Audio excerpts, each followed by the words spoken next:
मुझे हीरो नहीं बनना है, कभी नहीं बनना। मैं इस देश का one of the greatest villain बनना चाहता हूँ। TVF ज्वाइन किया तब क्या आपको लग रहा है was that a turning point of your professional journey? ये सुनने में फनी लग सकता है guys, but on a serious note turning point था मेरा गंजा हो जाना। जाकिर खान की एक लाइन कि हो सकता है कि आज अगर आपको ये शर्ट चाहिए ना, जो आप शर्ट चाहते हैं वो नहीं मिल रही है आपको। क्यों नहीं मिल रही है? क्योंकि उससे बेहतर कोई सूट आपका इंतजार कर रहा है। You were rejected 3 times by Film and Television Institute of India, and yet you still pursued this dream, kept going, and you reached this stage, and of course, in a very good position. I don't want to sound arrogant, but तो वहां से मुझे फिर जब मैं तो आप जब पहले ही पीक पे इतना ऊपर जा चुके हो, फिर शाहरुख खान सलमान खान बन के नाचना बहुत आसान है। One of the most difficult things is to make someone laugh at least. Comedy without voice is senseless. अगर आप अपनी कॉमेडी से कुछ कह नहीं पा रहे हैं तो उस कॉमेडी का कोई पॉइंट नहीं है। स्टूडेंट्स का यूजुअली क्या होता है, कभी कुछ प्लेसमेंट में भी नहीं लगती, या कभी ग्रेड्स थोड़े कुछ इनफ नहीं आए, मे बी ऐसा रिजेक्शन मिल रहा है तो रेज और गुस्सा बहुत जरूरी है, क्योंकि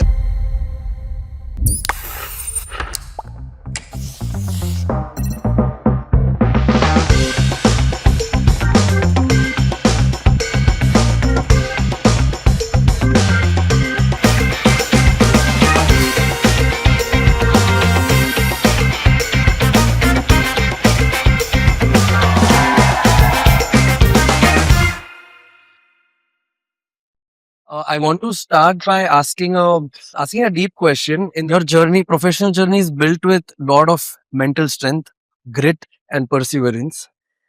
For those of you who don't know, you were rejected 3 times by Film and Television Institute of India, and yet you still pursued this dream, kept going, and you reached this stage, and of course, in a very good position to expand further into this industry.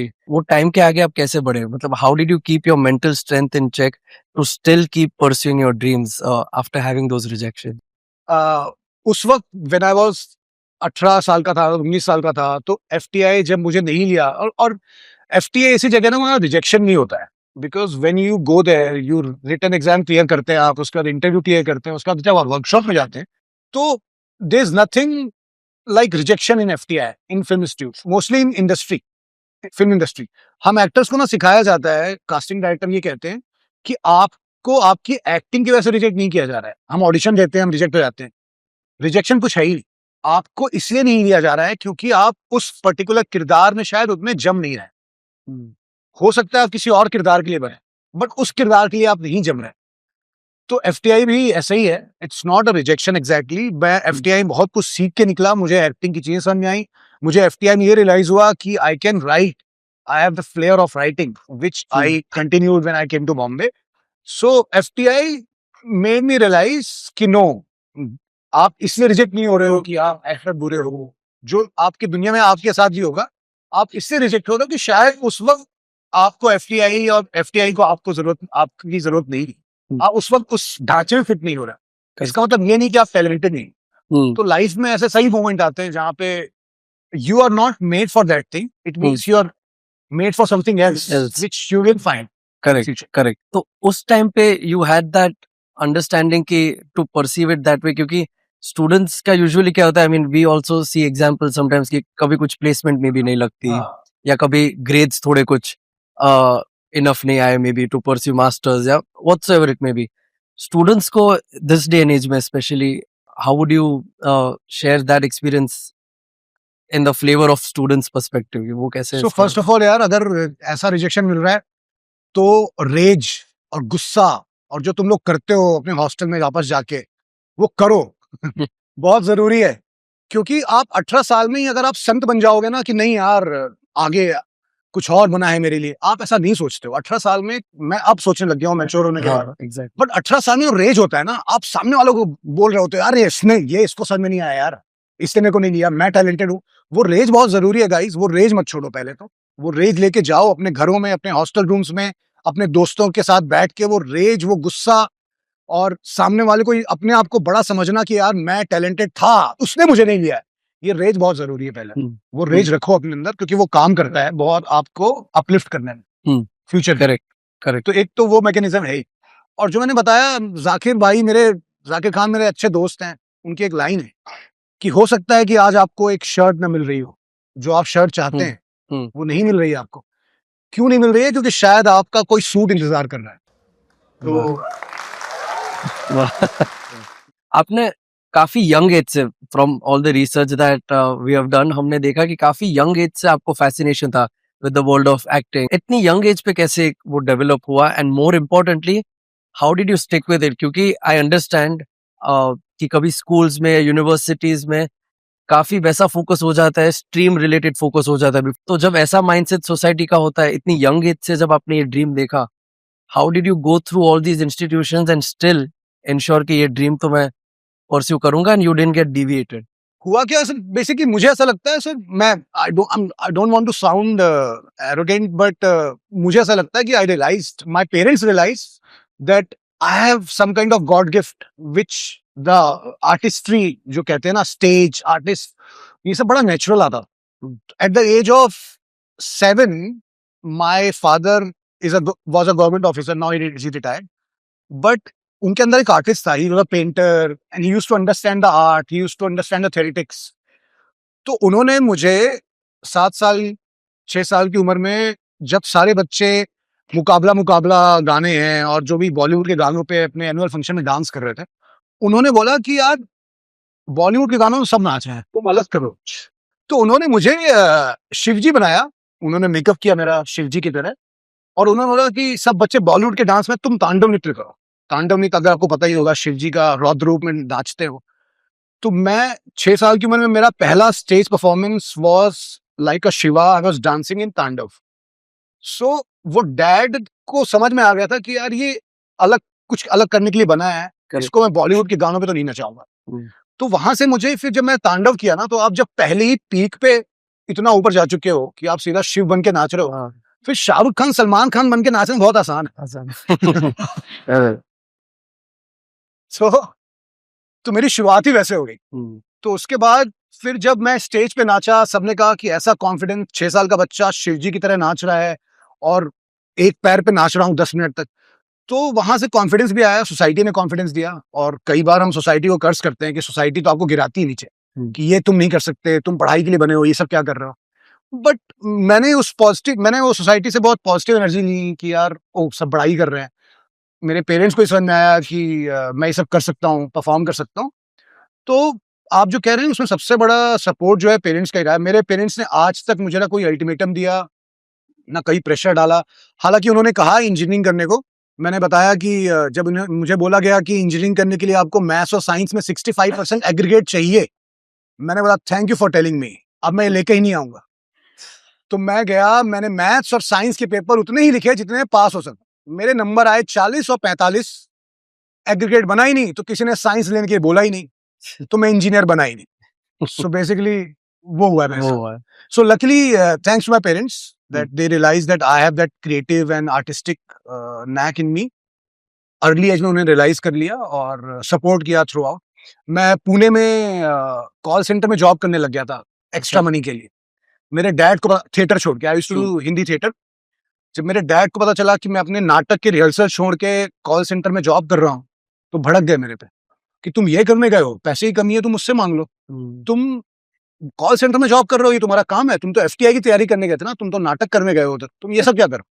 So I had this kind of parents. तो मेरे लिए कभी यही दिक्कत नहीं आई और उनका support रहा, इसलिए मैं एक क्रिएटिव नैक को परस्यू कर पाया।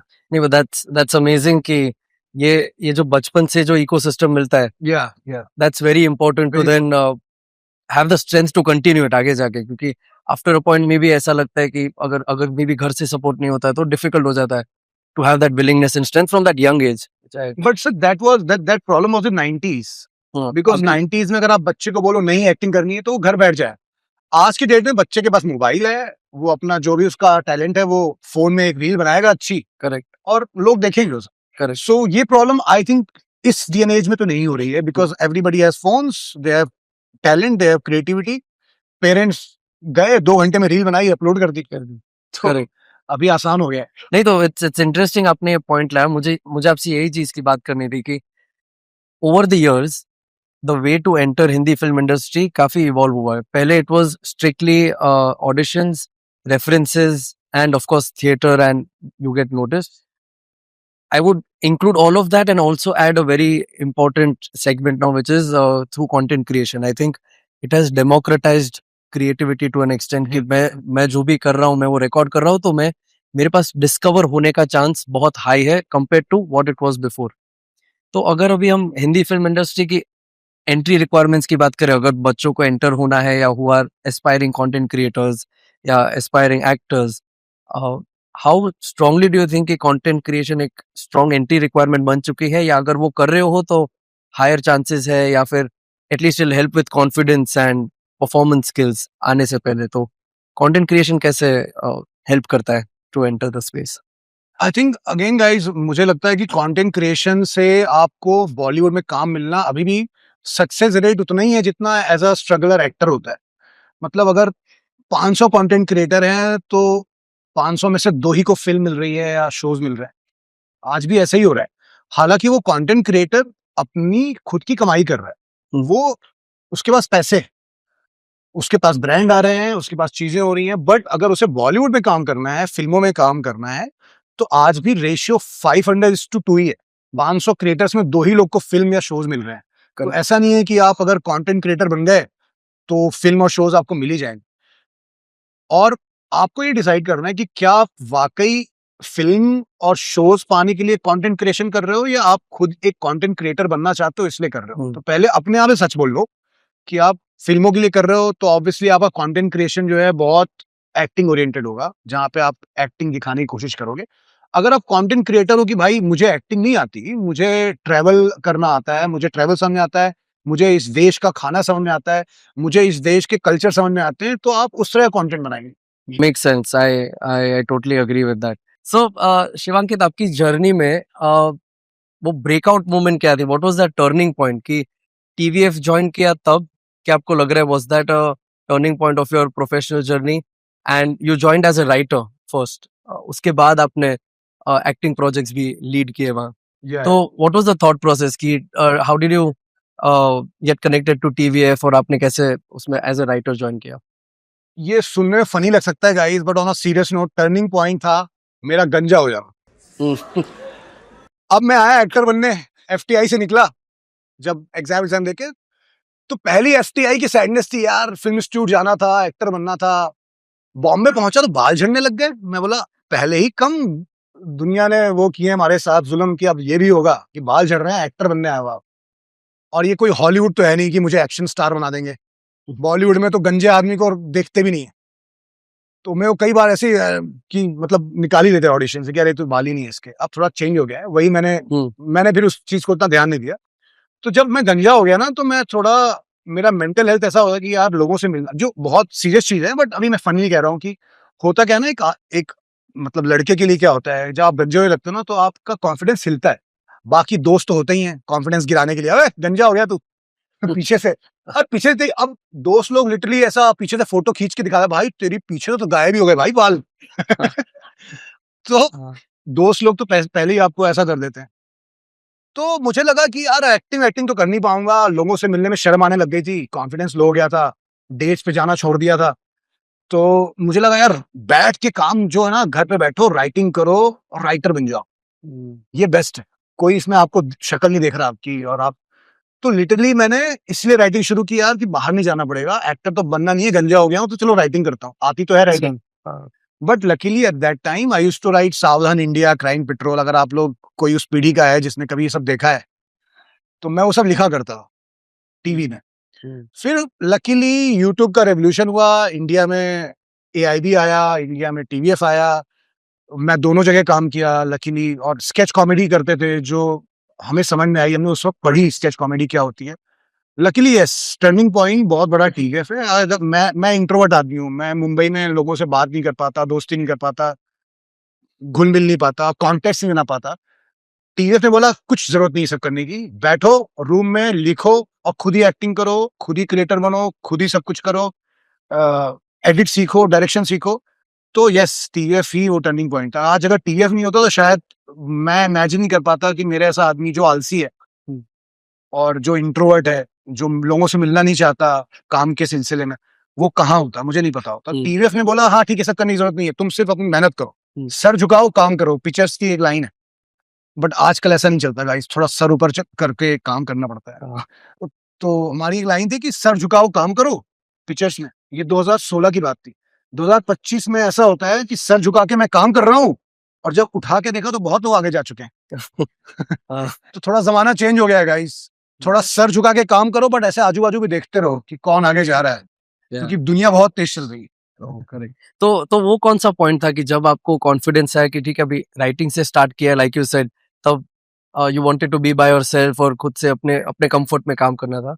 Of course TVF give that push and comfort, पर आपका इंटरनल कब वो कॉन्फिडेंस बिल्डअप हो कि ठीक है अभी राइटिंग तो अच्छे से चल ही रहा है, अभी अभी let's start getting in front of the camera also. जब बोला गया ना कि जो स्केच लिखते हो उसमें एक्टिंग भी करो, तो मैंने रवीश का एक सटायर बनाया, तो मैं बोला तू ही रवीश कर दे, विग लगाया। तो फिर जब ये सब करना शुरू किया ना टीवीएफ में, तो भूल ही गया मैं कि गंजा हूं, फिर अपने आप के लिए भूल गया कि मैं गंजा हूं। मैं फिर I started enjoying the life and the process. I never thought, मेरे साथ लकीली अच्छी बात ये हुई है कि होता है, कई नोशन होते हैं, जब एक लड़का छोटे शहर से निकल के जाता है मुंबई तो हीरो बनने आता है। हमें बचपन में हीरो बनना सिखाया था कि हीरो बन, हीरो हीरो हीरो। मेरे साथ अच्छी बात ये होगी, मैं हीरो बनने कभी आया नहीं इस शहर में। मेरे को था कि एक्टिंग मिल जाए, जो भी जैसी भी। आज भी ऐसे ही है, आज भी मेरे कई दोस्त हैं जो बोलते नहीं जब तक लीड नहीं मिलेगा, मेन रोल नहीं मिलेगा, मैं नहीं करूंगा। मेरे साथ ऐसा है ही नहीं। मेरे को अगर रोल पसंद आ गया तो मैं कर लूंगा, अब क्योंकि मैं प्रोसेस एंजॉय करता हूँ। मुझे हीरो नहीं बनना है, कभी नहीं बनना। तो उससे क्या है ना कि आपको रिजेक्शन भी कम मिलते हैं, आपके दिमाग में ये बात भी कम चलनी होती है कि यार मुझे हीरो बनना था, देखो मैं ये क्या कर रहा हूँ। मेरे साथ अच्छी बात ये हो गई कि मेरे अंदर ये सब थॉट आते ही नहीं है कि मुझे हीरो बनना है। मेरे को जो रोल मिलेगा मैं कर लूंगा। हालांकि उसमें प्रॉब्लम क्या होगी मुझे नहीं पता, but right now I am just enjoying the process. I don't worry about what kind of roles I am doing. And it's very interesting to see कि आप एक्टिंग को भी एक प्रोसेस की तरह ही मानते हो, एंड गोल की तरह नहीं। यस यस, बिकॉज जब वो एंड गोल बन जाता है तब फिर वो लीड का या फिर टाइप ऑफ प्रोजेक्ट्स का या सर्टेन क्राइटेरिया के यही होगा तो ही फिर बहुत सारे पैसे पीआर को देने पड़ते हैं अपनी इमेज समझाने के लिए दुनिया को, जो आपकी है नहीं। फिर दुनिया को बताओ कि देखो छाती ठोक ठोक के कि ये टैलेंट है मेरा जो है नहीं, तो वो सब करना पड़ेगा। बट उससे दूर रहता हूँ मैं तो अभी for anyone aspiring to get into the space, from your journey it looks like of course it's a strong mix of your hard work and talent, but a very strong importance of the ecosystem yes जो TVF से आपको Yes. like opportunity to fail also, experiment, do couple of things, not just one thing, become multi-dimensional। तो individual आपका talent या फिर that ecosystem entirely or both, what do you think should really like would really add value to anyone entering the space? यार ecosystem I think आप खुद भी create कर सकते हो, लेकिन जैसे फॉर एग्जांपल जरूरी नहीं है कि हर जगह आप अपने पॉकेट्स में जब काम करो अपना ही इकोसिस्टम बना के चलो। दूसरे के इकोसिस्टम में ना कुछ लूप होल्स होंगे जो आपको परेशान करेंगे। तो आई रादर सजेस्ट कि जब मैं भी टीवीएफ में था तो मैंने अपना एक खुद का एक इकोसिस्टम बनाया था, रादर देन मैं लार्जर बॉडी के अकॉर्डिंग चलूं। वो भी फॉलो करना है, बट साइड में आप अपना भी एक इकोसिस्टम बना के चलो, जिस इकोसिस्टम में आप ये डिसाइड करते हो कि आपका सच क्या है। एक बहुत ये जरूरी बात है कि आपका सच क्या है। मैं कोई भी कंटेंट क्रिएटर है उसको सलाह देना चाहता हूं कि आने वाले शुरुआत के 10 साल 8 साल आप वही बनाएं, आप वही करने की कोशिश करें जो आपने जी है, जिंदगी जो आपने जिया है।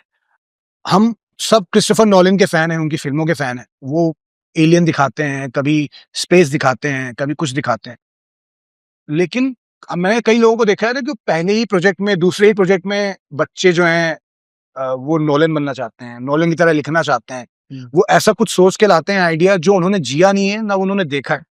तो मेरा ये मानना है कि शुरू के 5-6 साल as a creator, as a creative guy, अगर आप कुछ भी करना चाहते हैं, अगर आप रील बनाना चाहते हैं ट्रैवल पे, तो पहले वहां की ट्रैवल की रील बनाइए जहां आप खुद गए हैं, जहां आपका रिश्ता रहा है, जिस जगह से। अपने गांव से शुरू कर दीजिए फॉर एग्जाम्पल।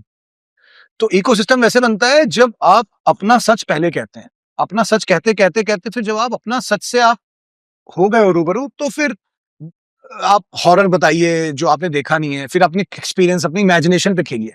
तो मैंने अपने लाइफ में ये किया, इकोसिस्टम में, उस इकोसिस्टम में जहाँ पे आजादी थी काम करने की, मैंने पहले वही काम किया और वही लिखा जो मैंने जिया था। मेरे सारे शोज जो मैंने लिखे, क्योंकि मैंने जर्नलिज्म की पढ़ाई की थी तो मैंने रवीश कुमार का स्पूफ बनाया, क्योंकि मैंने क्रिकेट इतना खेला है तो मैंने सिक्सर बनाया। तो वो सारी चीज, एस्पिरेंट में मैंने एक्टिंग की है, मैंने लिखा नहीं, मैं एज अ क्रिएटर बता रहा हूँ। राइट वाली राइट चीज। तो जो एस्पिरेंट के भी राइटर हैं टीवीएफ में, खासकर जितने पंचायत, अगर आप देखेंगे पंचायत में जो राइटर हैं, उन्होंने पंचायत ऑफिस देखा है, इसलिए उन्होंने पंचायत ऑफिस लिखा। जिन्होंने हॉस्टल डेज लिखा है, जिन्होंने कोटा फैक्ट्री लिखा है, वो कोटा में उन्होंने 4 साल इंजीनियरिंग की तैयारी की है। तो टीएफ के इनिशियल सारे प्रोजेक्ट जो हैं, ये उन्हीं लोगों lived ने by the लिखे हैं people. जो उन्होंने जिए। हम्म, तो ये इकोसिस्टम का ही पार्ट है। राइट वहां पे किसी को कभी अर्नाब सर के पास आप गए, बोले सर मैं ये सोच के लाया हूँ, उनका पहले सवाल होता है कि तूने ये जिया है, जिया तूने है। देखी है जिंदगी? हम्म, अगर राइटर कहता है नहीं मैंने ये जिंदगी नहीं देखी है, तो वो शो वही रिजेक्ट हो जाएगा। तो कितना ही अच्छा लिख ले भाई, सुपर पहले जी के आ, हाँ पहले वो सुपर दुनिया देख के आ। Correct correct no that's super तो ही कन्विक्शन आता है जो क्रिएट कर रहे हो उसमें तो ही रिलेटेबिलिटी भी आता है which is what TVF is known for yes. उसके बाद ना आपको सिर्फ फिर साइंस चाहिए, स्क्रीन पे का साइंस, कि यहाँ ये बैठाना है, यहाँ ये बैठाना है, क्योंकि इमोशन तो आपके जिए हुए हैं। करेक्ट तो आपका 80% काम हो गया। इमोशन अगर आपने जिए हुए लिखे, अब फिर वो साइंस है स्क्रीन पे की, उसके लिए आपको हेल्प मिल जाएगी। वो कोई बता देगा सीनियर की यार ये सीन यहाँ की जगह यहाँ लिख दे, टेक्निकल हाँ वो तो हो जाता है। जब तक आपकी स्क्रिप्ट में वो आपका जिया हुआ मोमेंट है, आपका 80% काम हो गया। तो आप कोई भी काम करें, अगर आप एक्टिंग नहीं भी करना चाहते हैं, आप कोई भी अगर कंटेंट क्रिएशन करना चाहता है, तो कंटेंट क्रिएशन भी वही करो जो आप जी के आए हो। मेरा यही कहना है। सुपर आपने मल्टीपल रोल्स किए you done multiple roles across different kind of projects तो आपका माइंडसेट क्या रहता है when you are choosing different roles and through that how do you want people to perceive you आपका परसेप्शन आप क्या चाहते हो कि आगे जाके बने through the roles you choose because people then start thinking about you in that way because of the choices at work so what would you say about that frankly मैं ऐसा कुछ परसेप्शन नहीं बनाना चाहता, मतलब ऑर्डिनरी एक्टर की तरह ही लो, मेरे को उतना ही समझो। अगर जॉनरा वाइज लेना भी है तो मैं इस देश का one of the greatest villain बनना चाहता हूँ। जैसा मैंने कहा कि मैं हीरो बनने नहीं आया था इस देश में, greatest villain तो कल को मैं चाहता हूँ 10 साल बाद लोग बोले कि अरे यार ये शिवांकित विलन बहुत अच्छा है। सो इतना ही ख्वाब है बस। Super. आपने when we see comedy and performance it looks very effortless screen के ऊपर but only performers know कि behind the scenes कितना मेहनत लगता है and one of the most difficult things is to make someone laugh at least yes, definitely. तो वो process पूरा आपका क्या रहता है if you'd like to share and ऐसी कौन सी 2 से 3 चीजें हैं जो आपको लगती है कि behind the scenes इतना प्रेपरेशन होना चाहिए परफॉर्मेंस नहीं सिर्फ communication also because that is very important and that can apply to any career तो वो स्टूडेंट्स वो प्रोसेस से क्या सीख पाएंगे that they can apply in their own lives in their own way in their own capacity yes, I think sir आपने बहुत सी बात बोली। Humour is the toughest genre to write and to crack, but हमारे यहाँ क्या होता है कि बेस्ट एक्टर को बेस्ट एक्टर अवार्ड देते हैं और बेस्ट कॉमेडियन का अलग अवार्ड होता है। वो साथ में वो मेरे को अनफेयर लगता है। अगर कोई अच्छी कॉमेडी की है तो वो बेस्ट एक्टर है ना, इसलिए तो अच्छी कॉमेडी की है ना। तो आप कॉमेडियन को अलग एक्टर क्यों समझते हो? तो पहले तो ये बायस है मेरे को, जो समझ नहीं आता कि बेस्ट एक्टर है, बेस्ट कॉमेडियन का रोल अलग है, मतलब अवार्ड अलग है। तो ये तो मतलब अगर आप हेरा फेरी देखते हैं तो बाबू राव उस साल का बेस्ट एक्टर था, बट उसे बेस्ट कॉमेडियन दिया है, उसे बेस्ट एक्टर नहीं दिया। तो कॉमेडी बहुत टफ जॉनरा है टू राइट, पहले तो। और दूसरा, ये मेरा पर्सनल पॉइंट ऑफ व्यू है, क्योंकि आजकल बहुत सारे चीजें आ गई है। मेरा ये पर्सनल है कि मैं जिस लर्निंग से आता हूँ, जिस सीख से आता हूँ, comedy without voice is senseless. अगर आप अपनी कॉमेडी से कुछ कह नहीं पा रहे हैं तो उस कॉमेडी का कोई पॉइंट नहीं है। मैं उसे कहता हूँ, जो नॉर्मल कॉमेडी होती है उसे कहता हूँ थप्पड़ मार कॉमेडी, जिसमें बस मैंने देखा लोगों को एक दूसरे को थप्पड़ छप्पड़ मार रहे हैं और लोग हंस रहे हैं, बट उसमें कोई वॉइस ही नहीं है। आप कहना क्या चाहते हो? सो इसीलिए टीवीएफ में एक अच्छी बात थी, हमारे जितने भी आप स्केचेस देखेंगे there is always a voice. मैं ये नहीं कह रहा हूँ कि वॉइस ऐसी है जहां पे आप सरकार की बात कर रहे हैं या सिस्टम की बात कर रहे हैं, वो एक बहुत बेसिक वॉइस हो सकती है। जैसे मैं एग्जांपल देता हूँ, हमने एक स्पूफ बनाया था दंगल का, दंगल की कहानी सबको पता होगी। तो उसका स्पूफ ये था कि 4 बैचलर रहते हैं, चारों बैचलर बाई पे डिपेंडेंट है, जो घर में मेड आती है वो खाना बनाती है उनके लिए। उनकी जो खाना बनाने वाली है वो बहुत गंदा खाना बना के जाती है और वो 4 लड़के कुछ बोल ही नहीं पाते हैं। क्या ही बोलेंगे, उनको तो जो मिल रहा है खा लेते हैं। एक दिन उन 4 बच्चों की मम्मी आती है गाँव से, एक उनमें से एक की, और वो कहती है तुम लोग ऐसा खाना कैसे खा लेते हो? वो बोलती हैं उनको कुक को कि तुम ढंग से क्यों नहीं बनाती? तो बोलती है ये तो ऐसे ही खाते हैं, तो कुछ बोलते नहीं है। तो उनको रियलाइज होता है यार ये 4 लड़के एक साथ में रहते हैं, इनको क्या होश है, ये क्या बोलेंगे अभी खाने पे? तो माँ बोलती है कि मैं अपने बच्चों को खाना बनाना सिखाऊंगी। तो उसका हाँ बोलता है कि तू बच्चों से चूल्हा चौका कराएगी, पागल हो गई है? तो बोलती है कि क्यों, हमारे छोरे छोरियों से कम है कि? उल्टा हो गया ना उल्टा हो गया। कि क्यों नहीं बना सकते खाना? हाँ। तो ठीक है, अब ये कॉमेडी है, इसमें पूरा दंगल चलता है, स्पूफ चलता है, लेकिन वॉइस ये है कि यार माँ का खाना जो होता है वो पहले तो आप उसको बीट नहीं कर सकते। तो एक ये वॉइस है कि माँ का खाना कितना इंपॉर्टेंट है, और दूसरा ये कि यार अपने जब आप साथ में रहते हो तो आपको कुकिंग आनी चाहिए ताकि आप सस्टेन कर पाओ एज अ बैचलर। हम्म, ठीक है, अब ये वॉइस है, बहुत हल्की वॉइस है, इसमें कोई बहुत ना सिस्टम बदलने की, देश हाँ। बदलने की, सरकार को क्रिटिसाइज करने की कोई ऐसी बात नहीं हो रही, लेकिन इस कॉमेडी में एक वॉइस थी। इसी तरह रवीश कुमार जो मैंने किया उसमें सबसे पहले प्रायोरिटी वॉइस होनी चाहिए कि आप कहना क्या चाहते। तो आई थिंक कॉमेडी करने के लिए, लोगों को हंसाने के लिए पहले तो वॉइस बहुत जरूरी है। सिर्फ आप 4 जोक सुना दोगे तो रेलेवेंट नहीं रहोगे, 4 दिन बाद आपको भूल जाएंगे लोग। जसपाल भट्टी अगर आप किसी को पता है, एक सरदार जी हुआ करते थे, उनका ह्यूमर आज तक लोग देख रहे हैं, और बहुत सारी ऐसी चीजें मैं गिना सकता हूँ जो रिलेवेंट है क्योंकि उनके ह्यूमर में वॉइस थी। तो वॉइस बहुत इंपॉर्टेंट है ह्यूमर में, तो अगर आप करना रहो वाली बात। Nice. आपने काफी अलग अलग स्केल के प्रोजेक्ट्स किए हैं, whether it's like a sixer और एन एस्पिरेंस, और वेदर इट्स 10वीं या फिर सिटाडेल। जब स्केल चेंज होता है प्रोजेक्ट्स का, तो anything about your process that remains the same, and anything that definitely should change जब स्केल प्रोजेक्ट्स का अलग होता है, ऑडियंस में भी अलग होती है। यस यस, थोड़ा थोड़ा एक्टिंग में कई बार वो कहते हैं ना, बॉलीवुड एक्टिंग अलग होती है और थिएटर एनएसडी एफटीआई वाली एक्टिंग अलग होती है।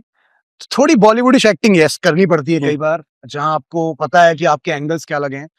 हाँ, एज एन एक्टर इतना ही है, बाकी तो प्रोडक्शन का है, उसमें आपको कुछ लेना देना है नहीं। अब स्केल जैसा भी है तो वही 2 कैमरे और वही परफॉर्मेंस, तो उतना फर्क नहीं पड़ता। स्केल से एक्टर को उतना फर्क नहीं पड़ता, स्केल से बाकी डायरेक्टर को फर्क पड़ता है, बाकी क्रू को फर्क पड़ता है। बट एक्टिंग तो एक्टिंग है, वो आप स्टेज पे करो, यहाँ करो, या कैमरे या बड़े कैमरे के सामने करो, तो उतना फर्क नहीं है। एंड अर्ली डेज पे यू मेंशन आपके parents were your driving force, but through the years when your professional journey took off, any mentors and people you look up to in that space or that time of your life, जो अब तक आप किसी को follow करते हो या किसी से इंस्पिरेशन या प्रेरणा लेते हैं? फ्रैंकली मेरा जो प्रोसेस रहा है सर, मैं ना कोई भी क्रिएटिव आदमी या बॉलीवुड या हॉलीवुड से मेरा इन्फ्लुएंस आता ही नहीं है।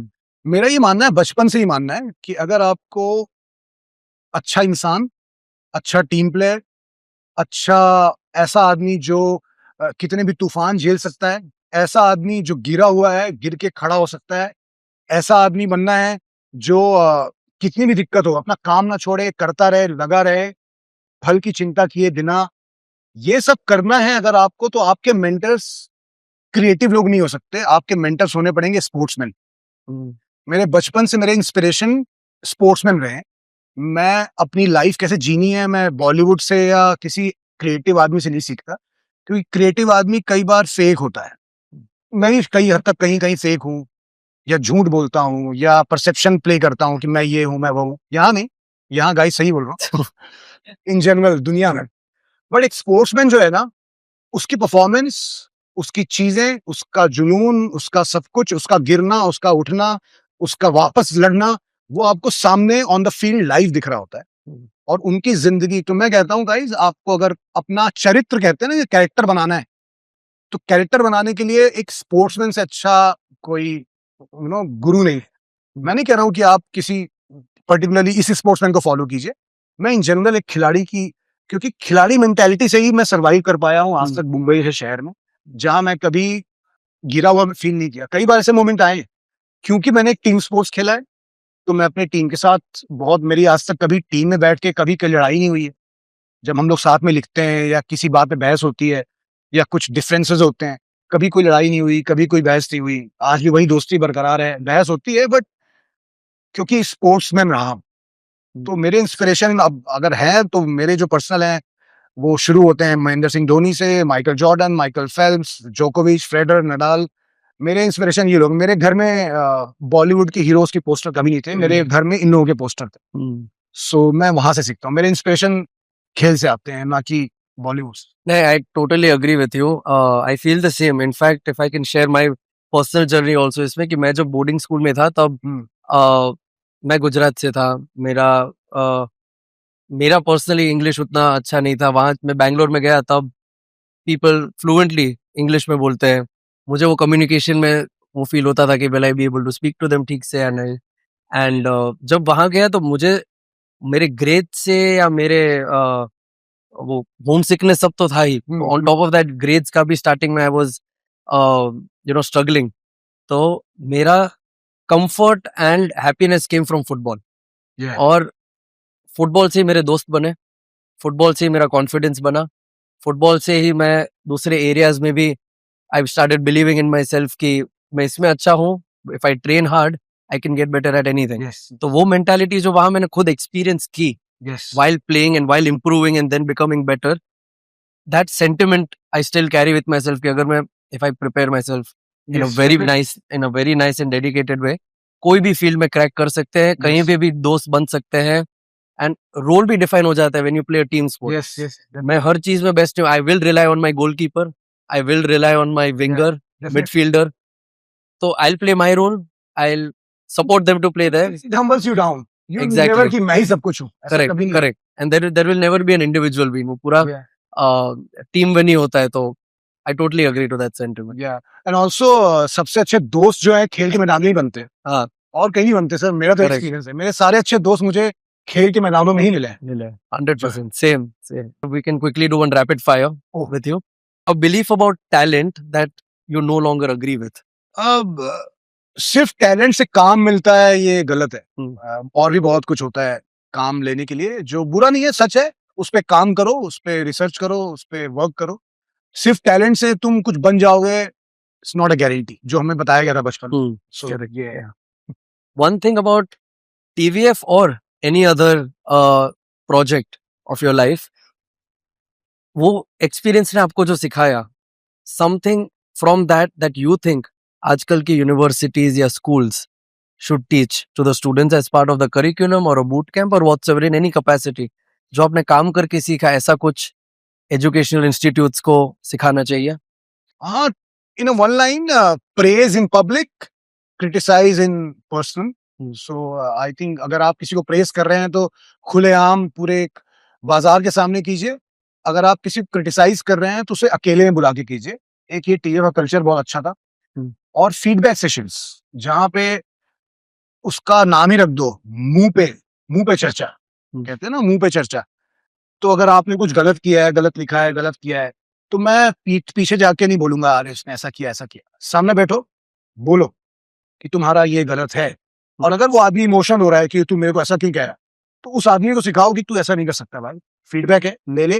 क्योंकि ये फीडबैक तो बहुत लाइट है, दुनिया बहुत हार्श है, इससे बुरे बुरे वाहियात फीडबैक मिलने वाले हैं। और इससे हार्श लोग जीवन में मिलने वाले हैं तुम्हें, जो तुम्हें नीचा दिखा सकते हैं, ये कर सकते हैं, बट तुम्हें खड़े रहना है और तुम्हें सुनना है अच्छे से। तो आई थिंक ये है कि जो करो मुंह पे खुल के सामने करो यार। क्रिटिसाइज करो। खुल के क्रिटिसिज्म बहुत जरूरी है, जो मेरी बीवी भी करती है, मेरा सब करते हैं। एक ऐसी हैबिट दैट यू थिंक किसी भी करियर में कंपाउंड करेगी? Consistency, I think to be consistent. I think कई लोग छोड़ देते हैं बीच में, अरे नहीं हो रहा। बहुत लोग के साथ ये हो जाता है। Being consistent and getting up and routine I think is very important. Getting up every day, doing the same thing for 2 years, शायद तीसरे साल उसका फल मिले। सो ये बहुत जरूरी चीज है। I think consistency and routine, 2 things। आपके स्ट्रगलिंग इयर्स से ऐसा कुछ लर्निंग आपने निकाला जो success never taught you? I think वही जो मैंने बात की, आई थिंक स्पोर्ट्समैन स्पिरिट की। सक्सेस होने के बाद वो आप नहीं सीख सकते, जब आप गुजर रहे हो। मैं सच बताऊं, मैं इस चीज को पोएटिक नहीं करना चाहता सर, क्योंकि मैंने स्ट्रगल किया नहीं, सच बताऊं तो। मैं वो झूठ नहीं बोलना चाहता कि मैं स्ट्रगल किया। ये मेरी लाइफ बहुत स्मूथ थी, even if when I was not working. मेरे पेरेंट्स इतने सपोर्टिव थे कि अगर मुझे जरूरत पड़ती थी तो मुझे पैसे दे दिया करते थे वो, कि ठीक है कितना चाहिए। मैंने कहीं पैसे उड़ाए नहीं, बेसिक खाना पीने के लिए और जीने के लिए, रेंट देने के लिए। अगर मेरे को लगता है कि यार खत्म हो गए 15 तारीख को पैसे, तो बाकी 15 तारीख के पैसे और आ जाया करते थे खाने पीने के, राशन लेने के। और मेरा कोई स्ट्रगल नहीं रहा, मैं अच्छे घर में रहा। तो मैं कोई वो पोएटिक कहानी नहीं कहना चाहता जो। सो मैंने कुछ ऐसा स्ट्रगल नहीं किया है जिसे मैंने कुछ बहुत बड़ा सीखा। तो मेरी लाइफ स्ट्रगल वाइज बहुत फ्लैट ही रही।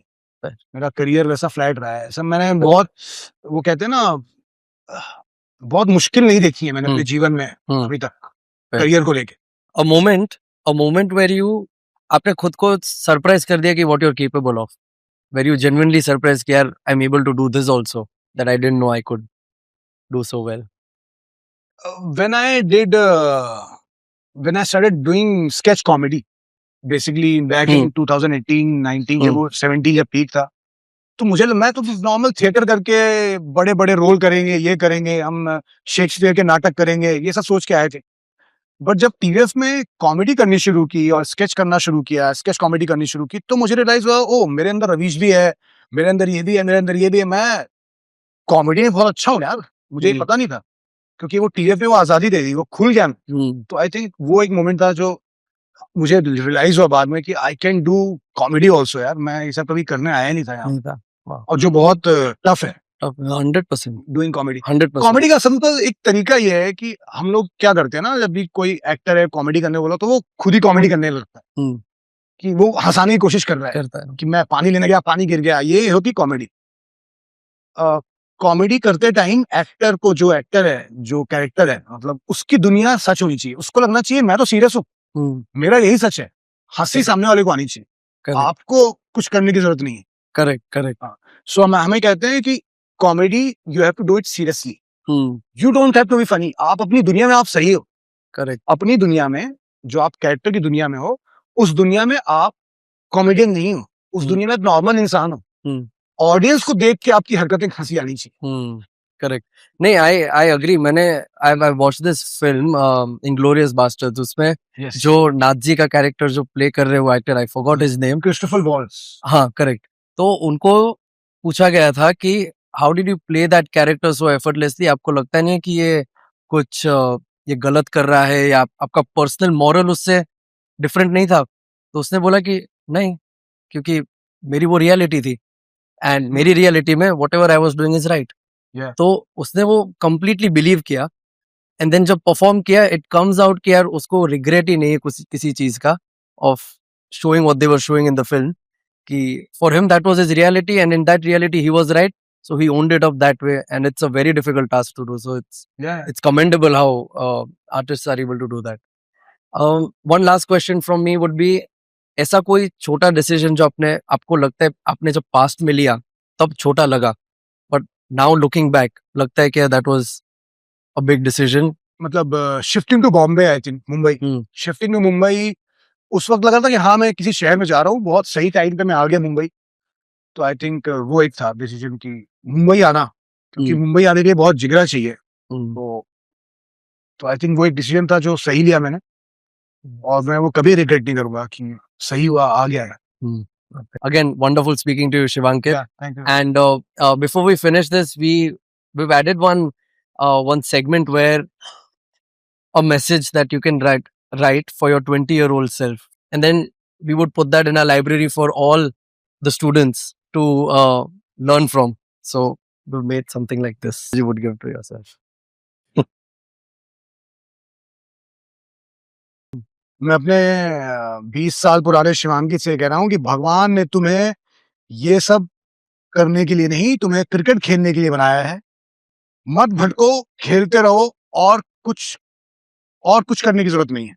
You will be the greatest fast bowler to represent India. But Thank you. Thanks. Thank you.